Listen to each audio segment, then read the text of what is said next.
Tengan todos ustedes muy buenos días, buenas tardes o buenas noches según corresponda el momento en el cual estén viendo este video. Vamos a comenzar con los temas correspondientes a ginecología y obstetricia y nos toca abordar el de control prenatal. Empezamos con la definición. El control prenatal es una serie de contactos, entrevistas o visitas programadas de la embarazada con integrantes del personal de salud con el objetivo de vigilar la evolución del embarazo y obtener una adecuada preparación para el parto. ¿Sí? Esta es la definición que nos otorga la bibliografía en relación al control prenatal. El control prenatal se debe realizar en el carnet perinatal, que más comúnmente en nuestro medio se conoce como CLAP. Pero las siglas CLAP significan Centro Latinoamericano de Perinatología y su nombre real debería ser simplemente carnet perinatal. En el carnet perinatal están todos los datos que se tienen que realizar o vigilar durante el embarazo, ¿no? Consta de varios incisos de color blanco y de color amarillo. El color blanco significa que todo es normal y el color amarillo significa que es un alto riesgo, ¿sí?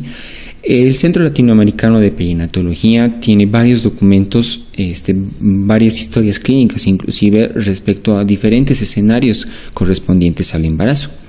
Más sin embargo, para el control prenatal, este carnet perinatal es de vital importancia y en este deben ser registrados absolutamente todos los controles. Bien, la última tendencia hoy en día es que antes de que una paciente resulte embarazada, lo ideal es hacer un cuidado preconcepcional, ¿sí? Y los cuidados preconcepcionales deben ir enfocados prácticamente en la misma perspectiva que se realiza en los controles prenatales, como por ejemplo, prevención de infecciones. Es importante que la mamá, antes de que consiga un embarazo,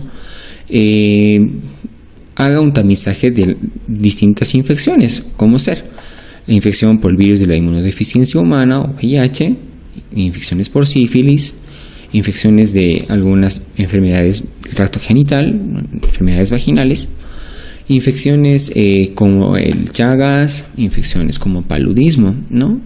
Pronto veremos que en la tarjeta de control prenatal o en el carnet perinatal están justamente estas infecciones en los tamizajes correspondientes.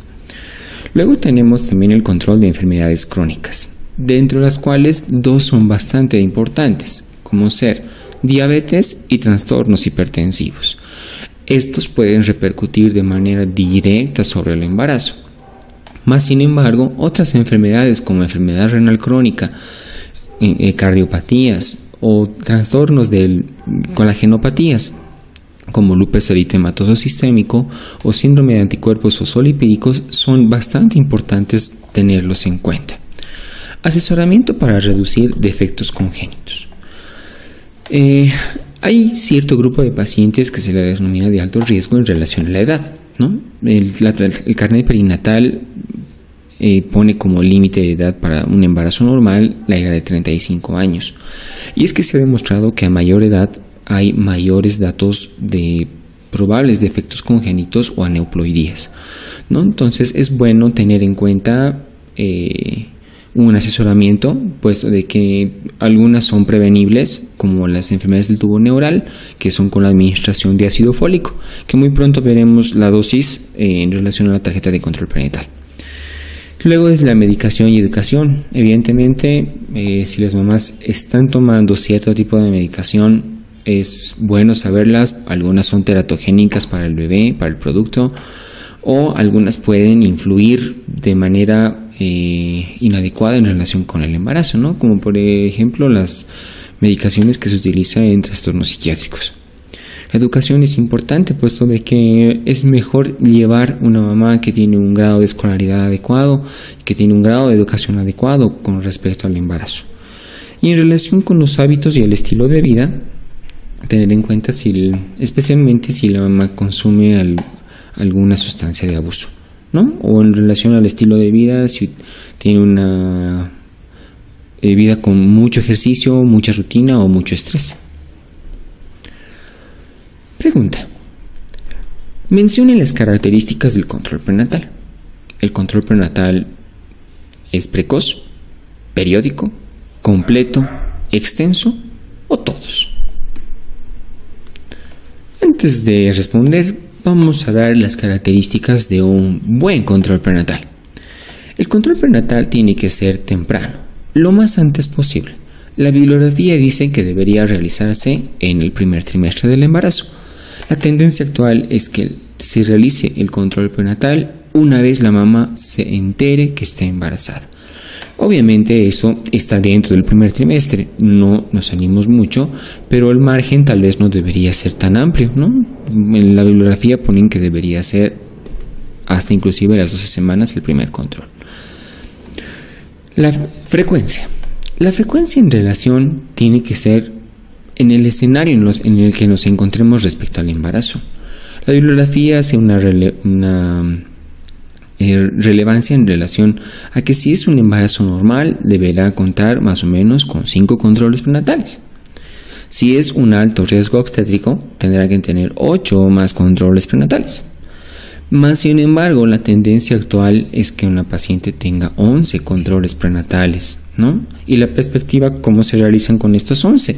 ¿No? Realizar un control prenatal mensualmente hasta que la paciente tiene 34 o 32 semanas. Se pasa a hacer cada 2 semanas hasta tener 36 semanas y se pasa a controlar una vez por semana hasta que se concluya el embarazo.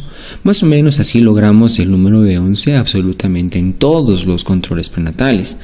Más sin embargo, eso también interferirá en relación al cuidado que tiene la mamá y si viene a realizarse todos los controles prenatales completos.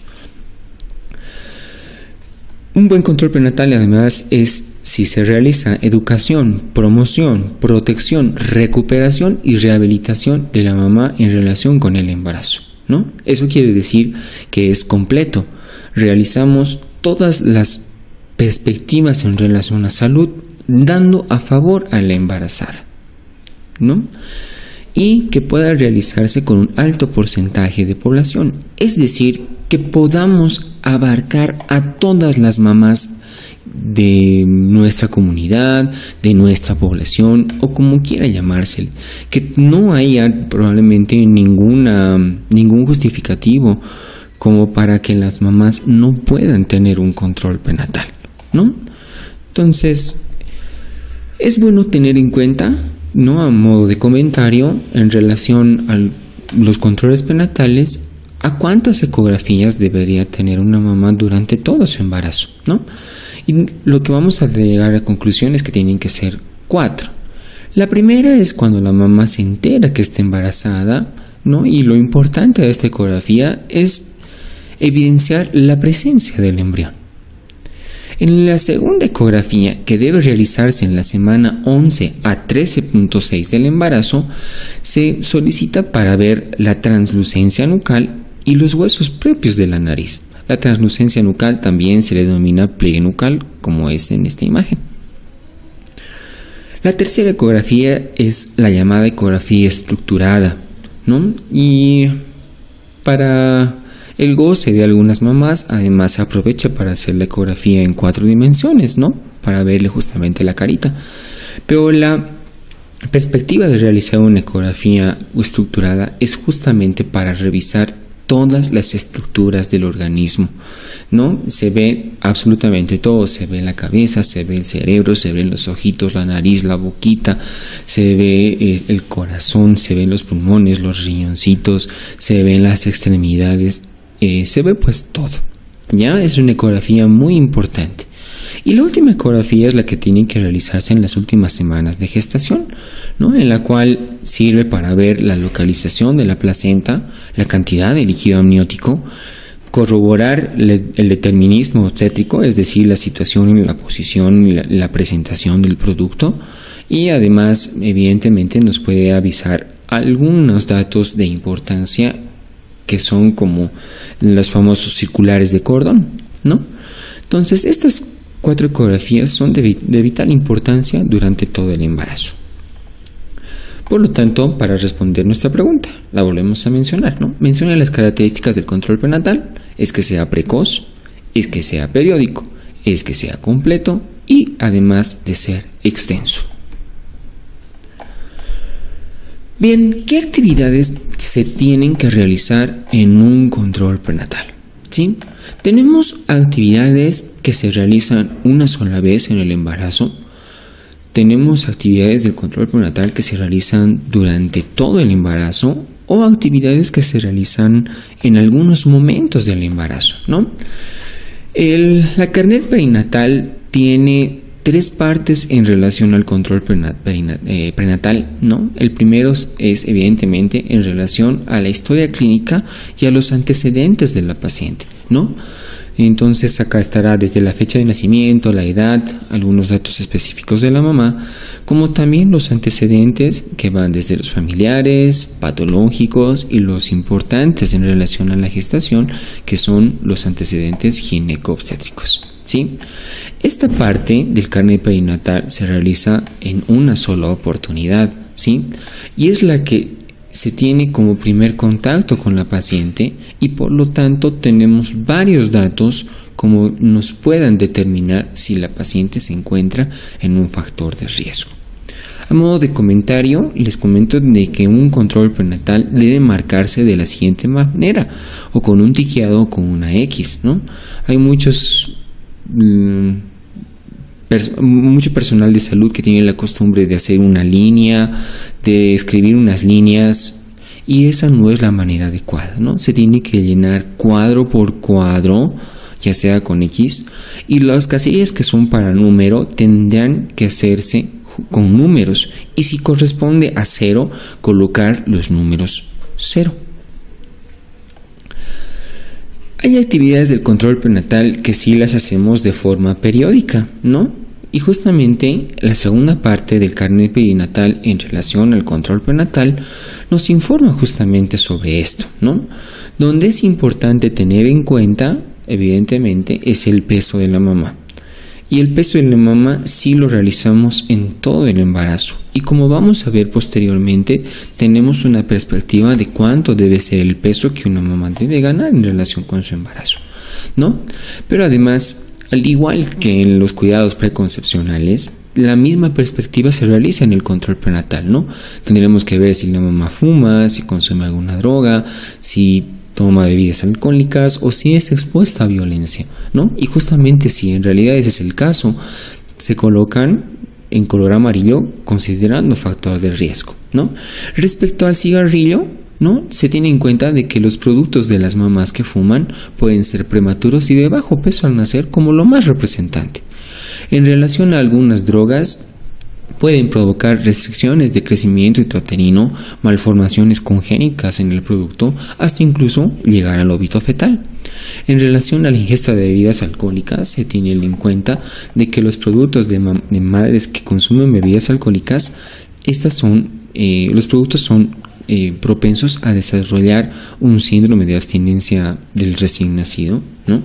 Como lo más representante, y también hacer restricción de crecimiento intrauterino. Los datos de violencia siempre son importantes, puesto es bueno saber que el embarazo es, dentro de todos sus parámetros, mucho interfiere en el estado psicológico de la mamá para llevar un buen embarazo, ¿no? Tenemos, como ya habíamos visto en los cuidados preconcepcionales, que es bueno hacer el tamizaje para infecciones, ¿no? Y una de estas es en la rubiola y de difteria, de tétanos, ¿no? Estas dos son inmunizables, es decir, se tiene vacuna, ¿no? Por eso se pregunta si tiene ya la vacuna. En relación a la vacuna antitetánica, en el PAI de Bolivia las mamás tienen que tener 5 dosis. Esa es la tendencia actual, ¿no? Pero todavía en la tarjeta de control perinatal se tiene simplemente que la mamá haya cumplido sus 2 dosis, ¿sí? Y se tiene un flujograma en relación si la mamá cuenta o no cuenta y con cuántas dosis cuenta en relación con el embarazo actual, ¿no? Y la vigencia más o menos va entre 5 a 10 años. Antes era 10, ahora es 5 años. Si la mamá tiene vigente la vacuna antitetánica, es menor de 5 años y con las dosis correspondientes, que son 5, no se procede a vacunar. Pero si la mamá no cuenta con la vacuna antitetánica es bueno vacunar a las mamás con 2 dosis, las cuales tienen que realizarse en la semana 20 y 26 de la gestación correspondientemente, ¿no? Si es que la mamá hubiera tenido una sola dosis, la bibliografía dice que solo se tiene que realizar una sola dosis de vacunación durante la gestación a la semana 24, ¿sí? Es bueno realizar un examen odontológico y de senos, ¿no? En relación al odontológico, porque si la mamá tiene caries y requiere tratamiento de conductos, no puede recibir anestésicos por ser teratogénicos con el producto, ¿no? Y en relación a las mamas, es bueno hacer un examen ya teniendo la perspectiva de la lactancia materna, que es de vital importancia para el embarazo y para el producto, ¿no? Igual, realizar tamizajes en relación al Papa Nicolau para cáncer de cuello uterino, grupo sanguíneo, que como podemos ver, por lo general, si el complejo RH es negativo, siempre es un dato de alarma, ¿no? Infecciones como toxoplasmosis, VIH, tenemos chagas, paludismo, sífilis, estreptococo beta hemolítico del grupo B, ¿no? Teniendo en cuenta que la toxoplasmosis puede traer malformaciones en el producto. El VIH se transmite de forma congénita, ¿no? Es bueno saber el estado de la mamá. La sífilis al igual trae malformaciones en el producto, puede traer sífilis congénita, es de vital importancia en el embarazo. Y una bacteria en la cual no se hace mucho tamizaje en nuestro medio, pero es muy importante en otros países, es de rutina el realizar el tamizaje para el estreptococo beta hemolítico del grupo B. Esto es porque esta bacteria es muy frecuente en el tracto genital inferior y muchas veces es silente, pero en otras oportunidades puede provocar ruptura prematura de membranas, amenaza de parto prematuro, y en el producto puede provocar alteraciones pulmonares que pueden conllevar inclusive al óbito fetal, ¿no? Entonces es bastante importante, ¿no? Otra parte importante es realizar la bacteriuria, ¿no? O el cultivo de orina, porque el estado del embarazo hace de que las defensas de las mamás bajen y esto es propenso a que las mamás tengan infecciones urinarias recurrentes y algunas son asintomáticas, ¿no? Entonces es bueno realizar un examen de orina, ¿no? Si ustedes se dan cuenta, en gran parte de todo el carnet perinatal siempre se tiene una perspectiva antes de la semana número 20 y después de la semana número 20, ¿no? O sea, la primera mitad y la segunda mitad del embarazo, ¿no? Entonces, tener en cuenta realizar un cultivo urinario junto con su examen de orina es muy bueno para evitar amenazas de parto prematuro, ya que la infección urinaria es la principal causa de amenazas de parto prematuro, ¿no? Tenemos glicemia en ayunas, ¿no? Igual menor a las 20 y superior a las 20 semanas, donde el carnet perinatal nos muestra como punto de corte 105 miligramos de decilitro, ¿no? Este concepto ha cambiado un poco y ahora se tienen dos perspectivas, ¿no? Por la Asociación Americana de Diabetología, la ADA, ¿no? Se tiene que el parámetro debería ser menor a 95 miligramos de decilitro. Mas, sin embargo, existe un estudio llamado estudio APO y el estudio APO demostró que más bien una glicemia menor a 92 es lo óptimo en relación al embarazo, ¿sí? También tenemos la perspectiva de la administración de ácido fólico, ¿no? ¿Cómo tiene que ser la administración de ácido fólico? Es mejor si evidentemente se realiza preconcepcional, pero si la paciente y está embarazada y no ha tomado ácido fólico antes, no es objeto de que no tome, más al contrario, con mayor razón debería tomar ácido fólico. Con esto prevenimos las enfermedades en el producto del tubo neural, ¿no? Y la forma de administración es la siguiente, ¿no? Debe ser 0.4 miligramos día si la paciente no tiene factores de riesgo y 4 miligramos de ácido fólico si la paciente tiene antecedentes de alto riesgo, ¿no? O sea, pacientes que ya tienen el antecedente de trastornos del tubo neural, ¿no? Como ser espina bífida, como tener alteraciones de mielomeningocele, ¿no? Como citar estas, ¿no? Tenemos también relación a la hemoglobina que también se toma antes de las 20 y después de las 20 semanas, ¿no? Donde el carnet perinatal nos pone como punto de corte 11. El libro de Schwartz, la bibliografía, dice de que el estado de anemia en el embarazo se tiene que tomar como punto de corte a 12 gramos de decilitro. ¿Ya? Bien. Tenemos actividades del control prenatal que sí se realizan de manera consecuente, que se realizan en todos los controles prenatales, ¿no? Peso, presión arterial, altura uterina, vitalidad fetal y consejería, ¿sí? Es importante saber cuánto peso ganan las mamás, ¿sí? Más adelante vamos a ver el motivo. En relación a la presión arterial, sabemos bastante bien que el trastorno hipertensivo del embarazo es una condición de la segunda mitad del embarazo, ¿no? Entonces es importante tener en cuenta que a partir de la semana número 20 la presión arterial tiene que ser obligada, pero eso no la excluye de la primera mitad del embarazo, porque hay pacientes que ya son hipertensas o algunas que no se dieron cuenta, ¿no? La altura uterina es de vital importancia. Esta además nos permite tener lo que se llama el ponderado fetal o el peso fetal estimado del producto, o también llamada regla de Johnson, que tiene una ecuación que es la siguiente, ¿no? Es la altura uterina que se mide en centímetros, ¿no?